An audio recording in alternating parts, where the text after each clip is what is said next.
Hello guys, আমি প্রথমবার চাল কুমড়ো দিয়ে বিউলির ডাল দিয়ে বড়ি দিচ্ছি। এই হচ্ছে চাল কুমড়ো যেটা আমি কুড়ে রেখেছি, আর এই হচ্ছে বিউলির ডাল যেটা কালকে সারা রাত ভিজিয়ে রেখেছিলাম, সকালবেলা মিক্সিতে পেস্ট করে নিয়েছি। আর এই হচ্ছে মৌরি, একটু মৌরি দেব, মৌরি দিলে জিনিসটা ভালো হয়। তারপরে বাকিটা তোমাদেরকে দেখাচ্ছি। তো এবার জিনিসটাকে খুব ভালো করে ফেটাতে হবে। এবার বিউলির ডালটাকে খুব ভালো করে ফেটাতে হবে, না ফেটালে বড়ি ভালো হয় না।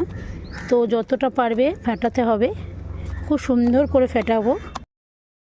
দেখতেই পাচ্ছ খুব সুন্দরভাবে ফেটানো চলছে চাল কুমড়ো আর বিউলির ডাল। যত ভালো ফেটাবে তত ভালো বড়ি হবে। এটা আমাদের মা ঠাকুমাদের কাছ থেকে শোনা, আমি তো আমার মায়ের কাছ থেকে শুনেছি এটা। দেখা যাক এরপরে বড়ি দিয়ে কেমন লাগে। আমার ফ্যাটানোটা রেডি, কিন্তু ফ্যাটানোটা ঠিকঠাক হয়েছে কি না বোঝা যাবে একটুখানি নিয়ে তোমরা জলের মধ্যে রাখবে। যদি এটা ভেসে ওঠে তাহলে বুঝবে ফ্যাটানোটা কমপ্লিট হয়ে গেছে। এই দেখো আমি এটা দিয়েছি, এটা জলের মধ্যে ভাসছে, তার মানে আমার ব্যাটারটা রেডি। তখন ধরে অনেক মেহনত করেছি, কষ্ট করেছি। এবার দেখি ছোট ছোট করে বড়ি আমি বসাতে পারি কি না।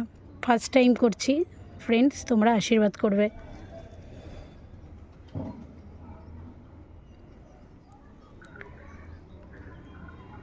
তো এই হচ্ছে বসানো শুরু করেছি, জানি না কেমন হবে, আশা করছি ভালোই হবে। তো আমি পুরো বড়ি দিয়ে নিয়ে তারপরে তোমাদের দেখাচ্ছি।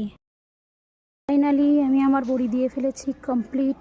ফার্স্ট টাইম করেছি, হয়তো সুন্দর দেখতে হয়নি, কিন্তু যতটা পেরেছি চেষ্টা করেছি। টান টান।